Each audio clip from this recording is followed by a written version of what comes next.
ओम तत्सत्। श्रीमते रामचंद्राय नमः। ओम नमः परमहंसास्वादित चरण कमल चिन्मकरंदाय भक्तजन मानस निवासाय श्री रामचंद्राय कृष्णाय वासुदेवाय हरे परमात्मने क्लेशनाशाय गोविंदाय नमो।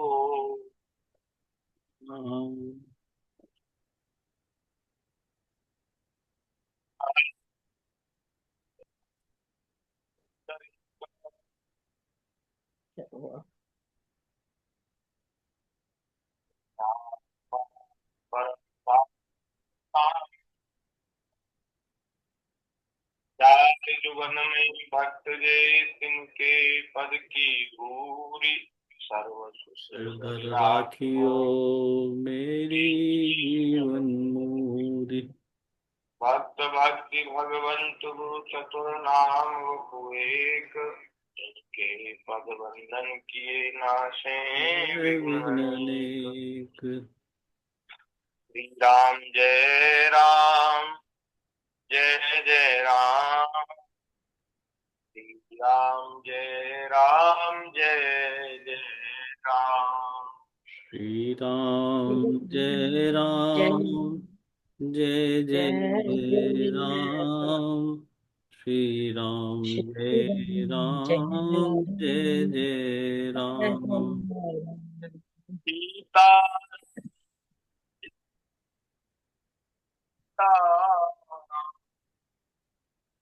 सीता जय सीताराम।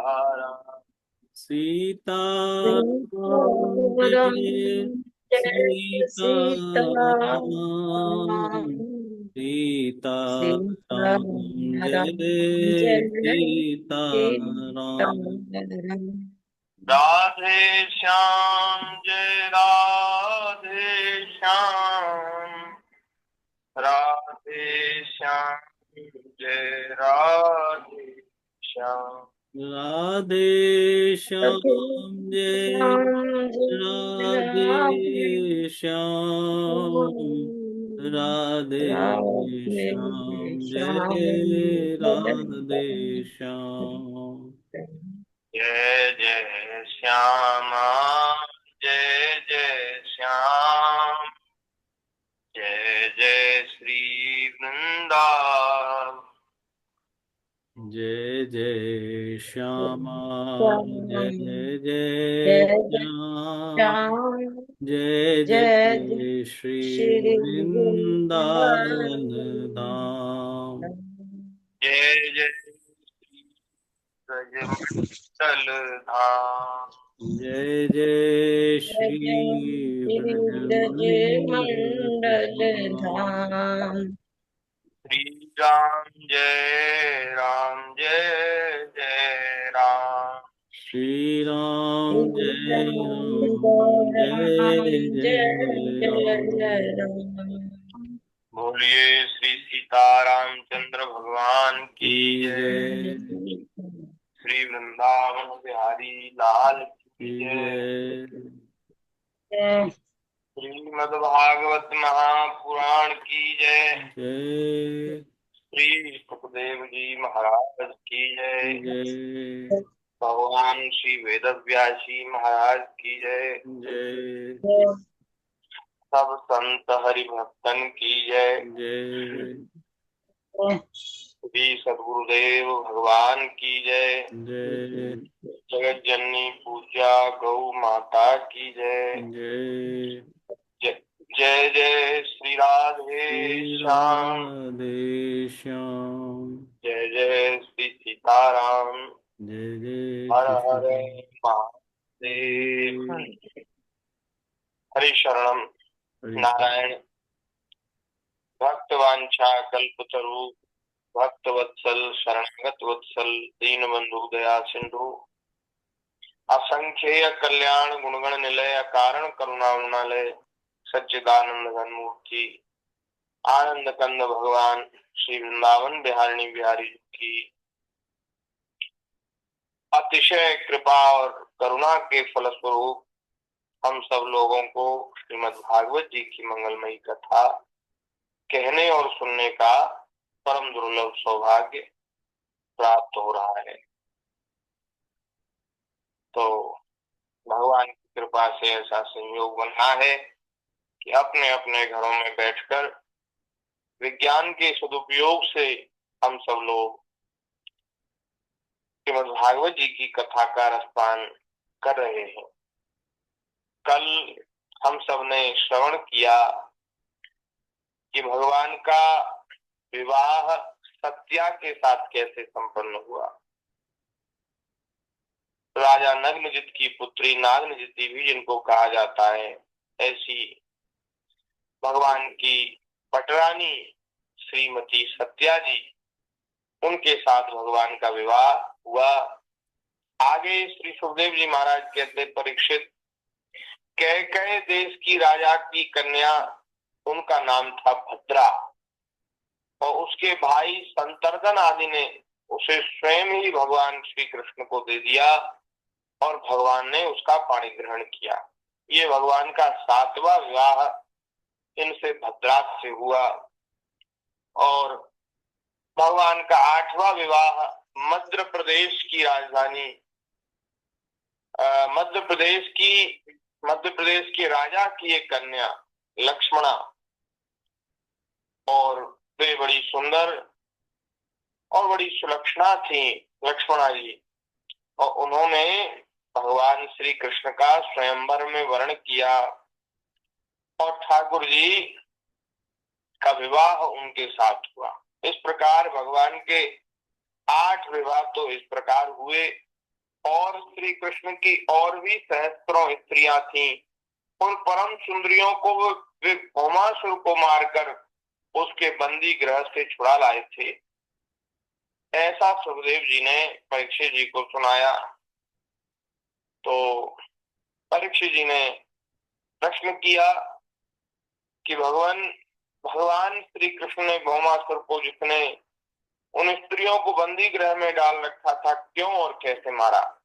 आप कृपा करके सारंग धनुषधारी भगवान श्री कृष्ण का यह विचित्र चरित्र सुनाइए। सुखदेव जी बोले, हे परीक्षित, भौमासुर ने वरुण का छत्र, माता अदिति के कुंडल और मेरु पर्वत पर स्थित देवताओं का मणि पर्वत नामक स्थान छीन लिया था। इतना बलशाली था महाराज। इस पर सबके राजा इंद्र द्वारिका में आए और उसकी एक एक करतूत उन्होंने भगवान श्री कृष्ण को सुनाई।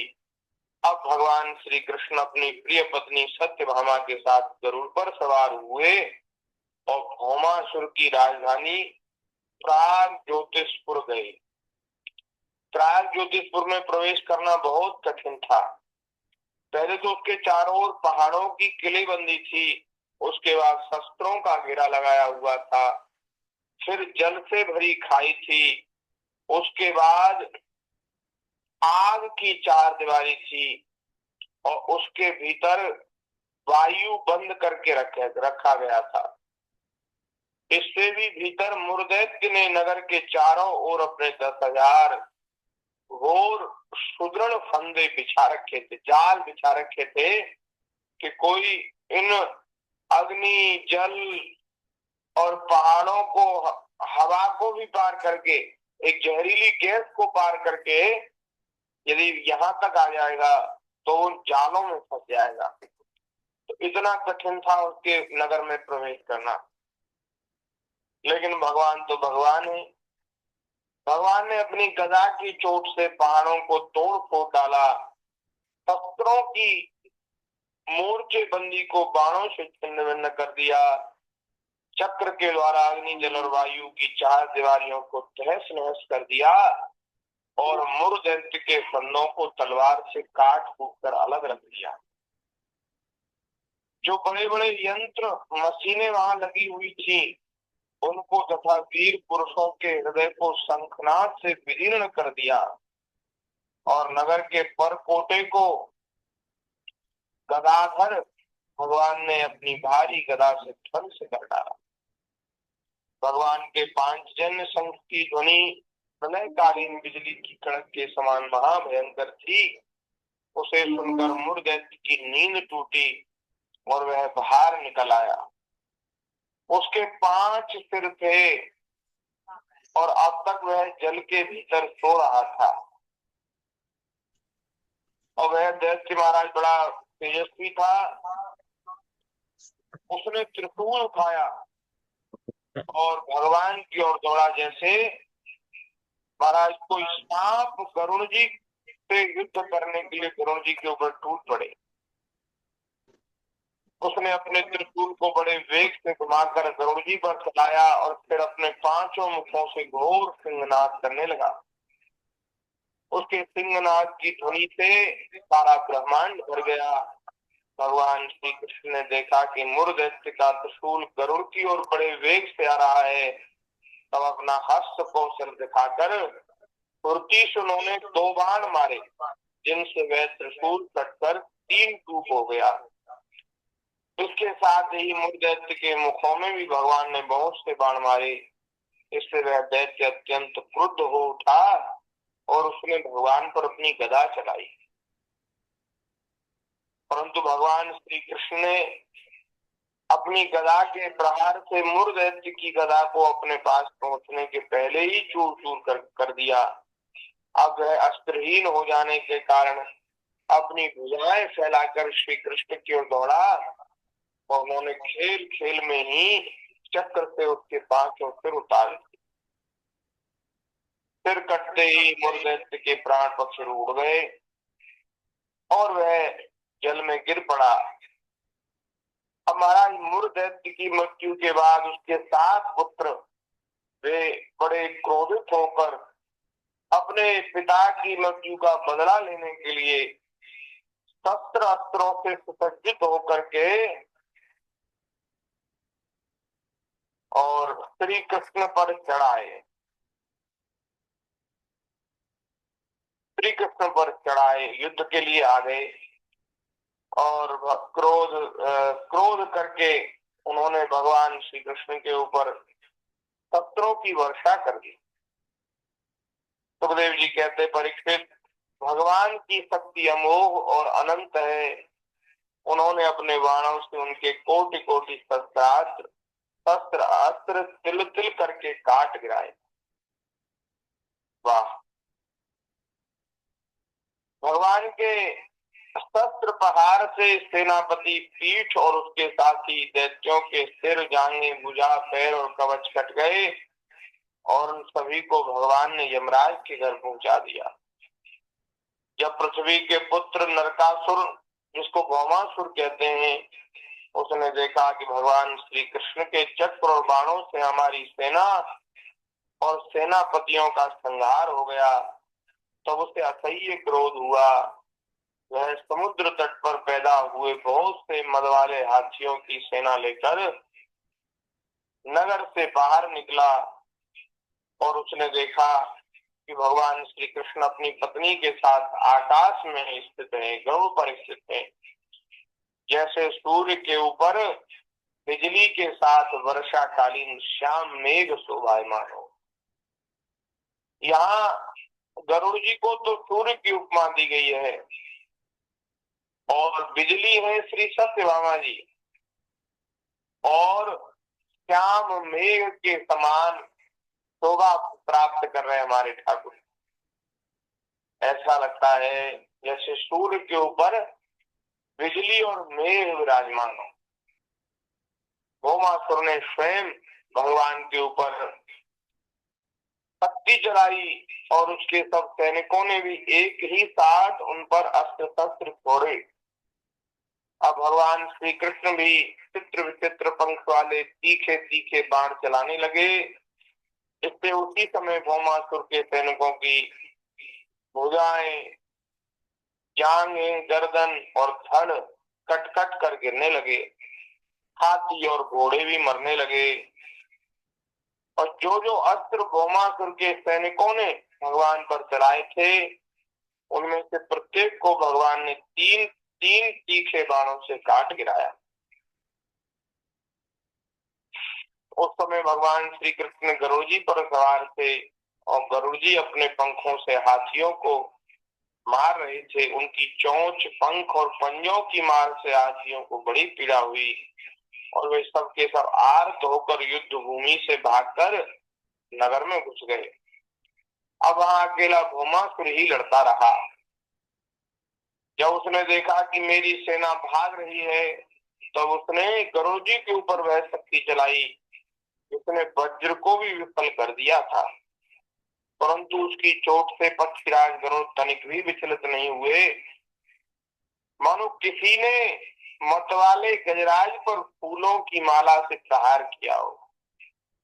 अब हाथी के ऊपर कोई फूल फेंक के मारे हैं तो फूल से क्या चोट लगेगी हाथी को।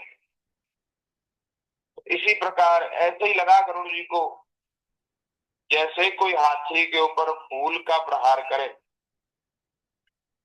अब भौमासुर ने देखा कि मेरी एक भी चाल नहीं चली, सारे उद्योग विफल हो गए, तो उसने त्रिशूल उठाया, परंतु अभी वह उसको छोड़ भी नहीं पाया था कि भगवान श्री कृष्ण ने अपने तीखी धार वाले चक्र से हाथी पर बैठे हुए भौमासुर का सिर काट डाला, उसको मार दिया। बोलिए भक्त वत्सल भगवान की जय। चक्र से कटकर उसका जगमगाता हुआ सिर कुंडल और सुंदर किरीट के सहित पृथ्वी पर गिर पड़ा। उसे देखकर भौमासुर के सगे संबंधी विलाप करने लगे, हाय हाय पुकार उठे। ऋषियों ने महाराज साधु साधु कहकर आशीर्वाद दिया और देवता लोगों ने भगवान के ऊपर पुष्पों की वर्षा की और स्तुति की। अब पृथ्वी भगवान के पास आई और श्री कृष्ण के गले में वैजयंती के साथ वनमाला पहना दी और अदिति माता के जगमगाते हुए कुंडल जो तपाए हुए सोने के एवं रत्न जटित थे भगवान को दे दिए तथा भगवान वरुण का छत्र साथ ही एक महामणि भी उनको दी। सुखदेव जी कहते राजन, उसके बाद पृथ्वी देवी बड़े बड़े देवताओं के द्वारा पूजित विश्वेश्वर भगवान श्री कृष्ण को प्रणाम करके हाथ जोड़कर भक्तिभाव भरे हृदय से उनकी स्तुति करने लगी। भूमि ने कहा, हे शंख चक्र गदाधारी देव देवेश्वर, मैं आपको नमस्कार करती हूँ। नमस्ते देव देवेश शंख चक्र गदाधर भक्तेक्षोपात रूपाय परमात्म नमोस्तुते। परमात्मा, आप अपने भक्तों की इच्छा पूर्ण करने के लिए उसी के अनुसार रूप प्रकट किया करते हैं। आपको मैं नमस्कार करती हूँ। आपकी नाभि से कमल प्रकट हुआ है, आप कमल की माला पहनते हैं, आपके नेत्र कमल से खिले हुए और शांतिदायक हैं। आपके चरण कमल के समान सुकुमार और भक्तों के हृदय को शीतल करने वाले हैं। आपको मैं बार बार नमस्कार करती हूँ। नमः पंकज नाभाय नमः पंकज मालिने नमः पंकज नेत्राय नमस्ते पंकजांग्रे। आप समग्र ऐश्वर्य धर्म यश संपत्ति ज्ञान और वैराग्य के आश्रय हैं। आप सर्वव्यापक होने पर भी स्वयं वसुदेव नंदन के रूप में प्रकट हैं। मैं आपको नमस्कार करती हूँ। आप ही पुरुष हैं और समस्त कारणों के भी परम कारण हैं। आप स्वयं पूर्ण ज्ञान स्वरूप हैं।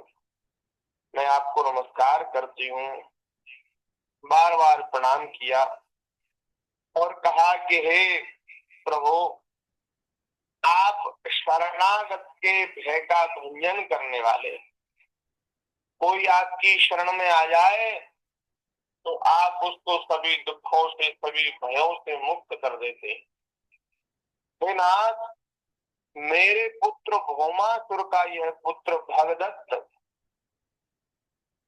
अत्यंत भयभीत होकर आपके चरणों की शरण में आया है। इसको मैं आपके चरणों की शरण में लाई हूँ। प्रभु आप इसकी रक्षा कीजिए और इसके सिर पर अपना भयंकर कमल रखिए, जो सारे जगत के समस्त पाप तापों को नष्ट करने वाला है। जब पृथ्वी देवी ने भक्ति भाव से विनम्र होकर इस प्रकार भगवान श्री कृष्ण की स्तुति प्रार्थना की, तो ठाकुर जी ने भगदत्त को अभयदान दिया और भौमासुर के समस्त संपत्तियों से संपन्न महल में प्रवेश किया। अभयदान का मतलब कि अब तुम अभय हो जाओ, अब तुम्हें मुझसे कोई भय नहीं, मैंने तुम्हें अभयदान दिया, अब मैं तुम्हें नहीं मारूंगा। और ठाकुर जी भौमासुर के महल में गए। वहां जाकर भगवान ने देखा कि भौमासुर ने बलपूर्वक राजाओं से 16,000 राजकुमारियां छीनकर अपने यहाँ रख छोड़ी थी। 16,000 राजाओं से उसने 16,000 राजकुमारियां छीनी थी और वो अपने महल में उसने बंदी बना रखी थी, कैद कर रखी थी। जब उन राजकुमारियों ने अंतःपुर में पधारे हुए नरश्रेष्ठ भगवान श्री कृष्ण को देखा तो वे मोहित हो गईं और उन्होंने उनकी अहेतु की कृपा तथा अपना सौभाग्य समझकर मन ही मन भगवान को अपने परम प्रियतम पति के रूप में वर्ण कर लिया। भगवान का दर्शन करके ही उनको अपना पति मान लिया और अपना समर्पण ठाकुर जी के चरणों में कर दिया। उन राजकुमारियों में से प्रत्येक ने अपने मन में यही निश्चय किया, ये श्री कृष्ण ही मेरे पति हो और विधाता मेरी इस अभिलाषा को पूर्ण करें। इस प्रकार उन्होंने प्रेम भाव से अपना हृदय भगवान के प्रति न्यौछावर कर दिया।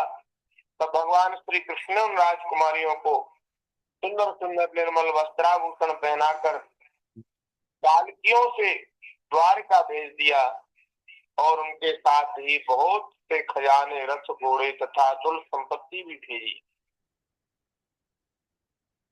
ऐरावत के वंश में उत्पन्न हुए अत्यंत वेगवान 4 दांतों वाले सफेद रंग के 64 हाथी भी भगवान ने वहां से द्वारिका भेजे।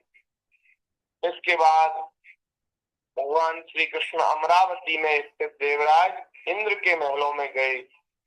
वहां देवराज इंद्र ने अपनी पत्नी इंद्राणी के साथ सत्यभामा जी और भगवान श्री कृष्ण की पूजा की। तब भगवान ने अदिति माता के कुंडल उन्हें दे दिए। अब जब वहां से ठाकुर जी लौट रहे हैं तो सत्यभामा जी ने कल्प वृक्ष को देखा, जो देवताओं का जो बगीचा है नंदन वन, उसमें सत्यभामा जी को भगवान लेकर के गए। तो कल्प वृक्ष को देख करके सत्यभामा जी मोहित हो गई, कितना सुंदर वृक्ष है। तो सत्यभामा जी ने भगवान से निवेदन किया कि प्रभु, ये कल्प वृक्ष तो द्वारिका में आपके बगीचे में होना चाहिए। तो सत्यभामा जी की प्रेरणा से कल्प वृक्ष को उखाड़कर गरुड़ जी के ऊपर रख लिया और देवराजेंद्र तथा समस्त देवताओं को जीतकर उसे द्वारिका में ले आए। भगवान ने उसे सत्यभामा के महल के बगीचे में लगा दिया। इससे उस बगीचे की शोभा अत्यंत बढ़ गई। कल्प वृक्ष के साथ उसके गंध और मकरंद के लोभी भौरे स्वर्ग से द्वारिका में चले आए थे। सुखदेव जी कहते, परीक्षित देखो तो सही, जब इंद्र को अपना काम बनाना था तब तो उन्होंने अपना सिर झुकाकर भगवान श्री कृष्ण के चरणों का स्पर्श करके उनसे सहायता की भिक्षा मांगी। जब भौमासुर से लड़ाई नहीं जीती जा रही थी तो भगवान की सहायता मांगी, परंतु जब काम बन गया तो उन्होंने भगवान श्री कृष्ण से ही लड़ाई ठान ली। सचमुच ये देवता भी बड़े तमोगुणी हैं और सबसे बड़ा दोष तो उनमें धनाढ्यता का है। धिक्कार है ऐसी धनाढ्यता को, जो केवल अपना ही स्वार्थ साधने में व्यक्ति को मजबूर करती है। ऐसी धनाढ्यता भी कोई काम की नहीं। तदनंतर भगवान श्री कृष्ण ने एक ही मुहूर्त में अलग अलग भवनों में अलग अलग रूप धारण करके एक साथ सब राजकुमारियों का शास्त्र विधि से पाणी ग्रहण किया। 16,000 रानियों से 16,000 स्वरूप बनाकर 16,000 मंडपों में एक साथ भगवान ने विवाह किया। ये है भगवान की सामर्थ्य। बोलिए भक्त वत्सल भगवान की जय। और महाराज ये भगवान हमारे ठाकुर जी सर्वशक्तिमान हैं, उनके लिए ऐसी कौन सी आश्चर्य की बात है। और जब विवाह हो गया तो भगवान की पत्नियों ने के अलग अलग महलों में ऐसी दिव्य सामग्रियां भरी हुई थी जिनके बराबर जगत में कहीं भी और कोई भी सामग्री नहीं है। उन 16,000 रानियों के 16,000 महल हैं और 16,000 महलों में महाराज एक से एक भोग की सामग्री, दिव्य सामग्री वो महाराज रखी हुई है, भरी हुई है। क्या कहना। उन महलों में रहकर मति गति से परे की लीला करने वाले अविनाशी भगवान श्री कृष्ण अपने आत्मानंद में मग्न रहते हुए लक्ष्मी जी की अंश स्वरूपा उन पत्नियों के साथ ठीक वैसे ही विहार करते थे जैसे कोई साधारण मनुष्य घर गृहस्थी में रहकर गृहस्थ धर्म के अनुसार आचरण करता हो।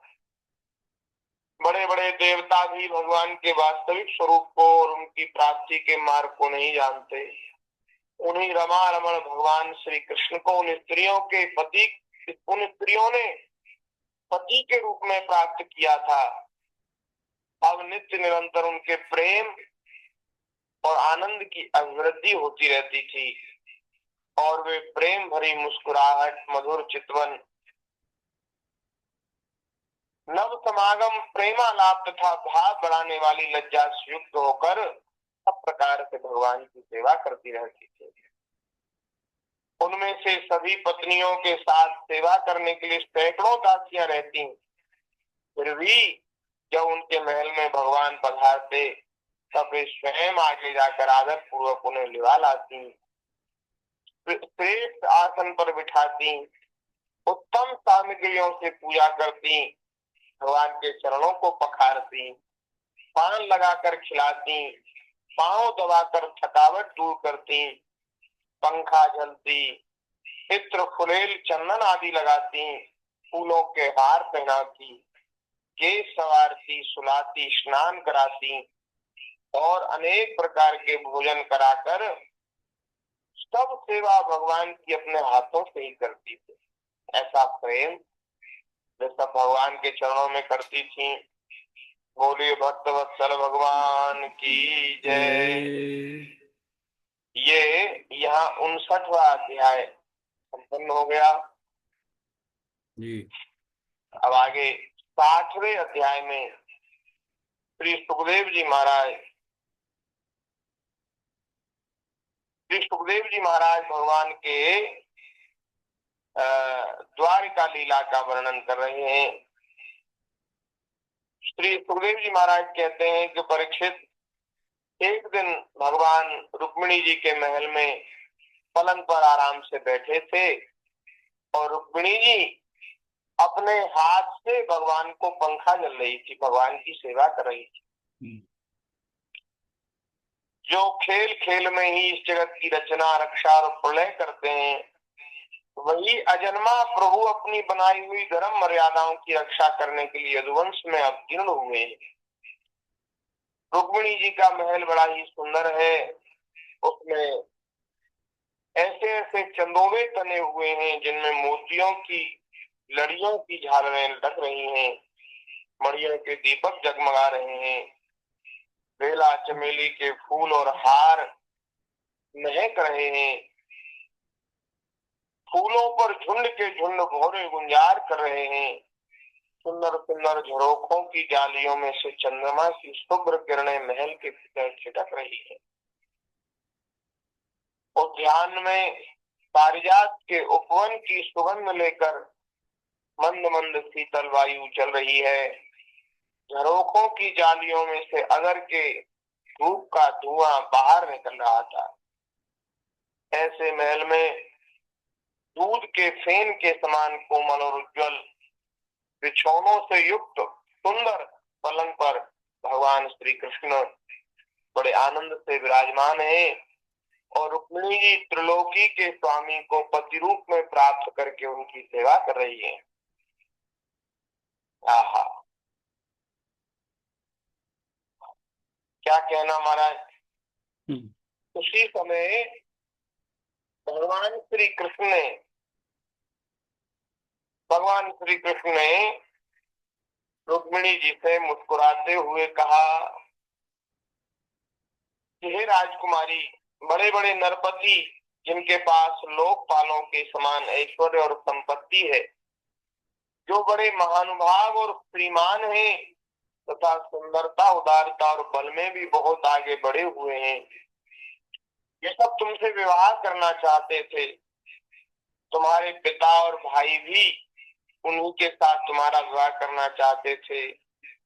शिशुपाल आदि बड़े बड़े वीरों को जो तुमसे विवाह करने की इच्छा से आए थे, तुमने उन सबको छोड़ दिया और मेरे जैसे व्यक्ति को जो किसी प्रकार तुम्हारे समान नहीं है। ठाकुर जी विनोद में, हंसी में ऐसा कह रहे हैं और श्री रुक्मिणी जी के हृदय के भाव को, प्रेम को प्रकट करने के लिए इस प्रकार की बात भगवान कह रहे हैं। उनके प्रेम की परीक्षा करना चाहते हैं। जो किसी प्रकार तुम्हारे समान नहीं है, अपना पति स्वीकार किया, ऐसा तुमने क्यों किया? हे सुंदरी, देखो, हम जरासंध आदि राजाओं से डरकर समुद्र की शरण में रहते हैं, समुद्र की शरण में आ बसे हैं। बड़े बड़े बलवानों से हमने बैर बांध रखा है और हम राज सिंहासन के अधिकार से भी वंचित हैं। हम राजा नहीं है।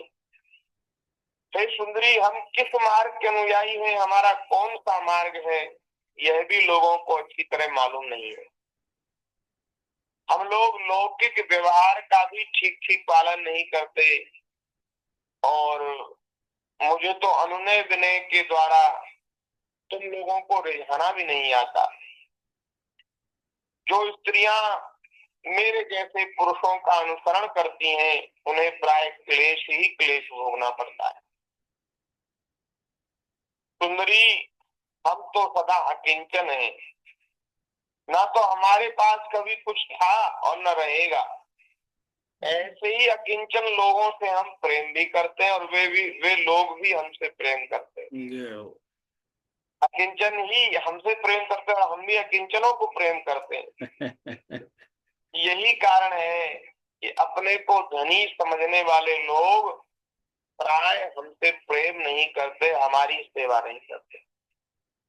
यहाँ भगवान कह रहे अपने को जो धनी समझते हैं, हाँ, देखो, बाहर से भले ही धन हो चाहे ना हो, चाहे निर्धनता हो और चाहे कोई धनी मानी हो, लेकिन भीतर से यदि भगवान की प्रसन्नता चाहिए तो भीतर से ये बात माननी पड़ेगी कि मेरे तो गिरधर गोपाल दूसरों न कोई।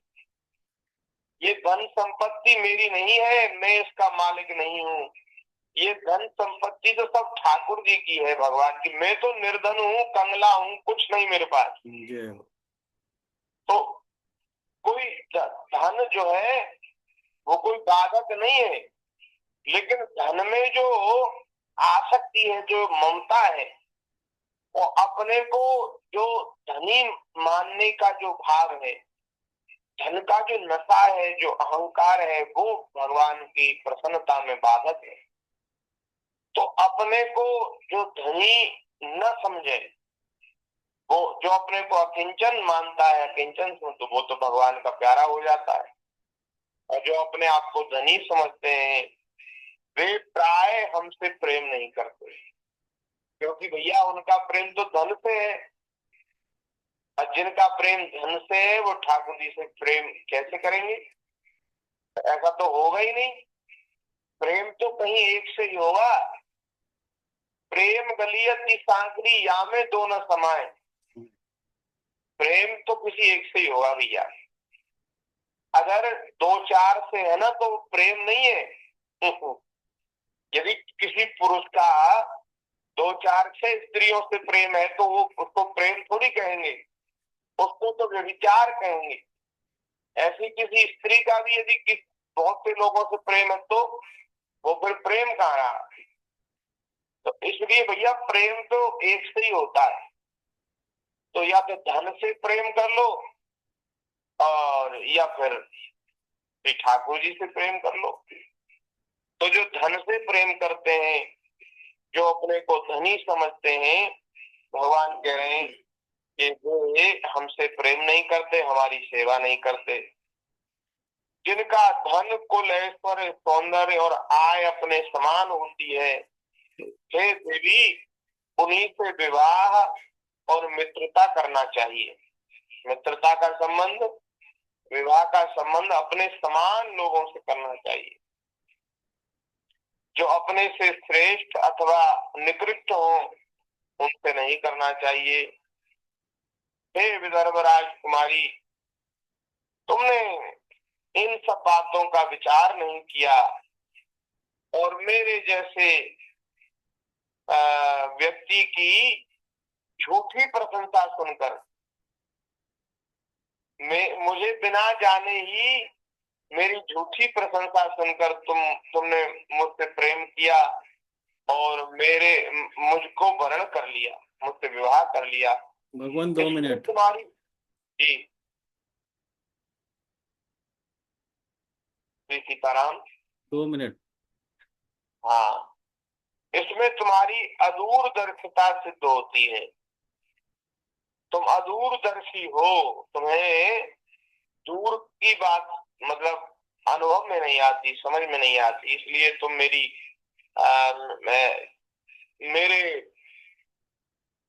मेरे प्रति कही गई जो बातें थी, प्रशंसा की बातें, उनमें आ गई और मुझसे विवाह कर लिया।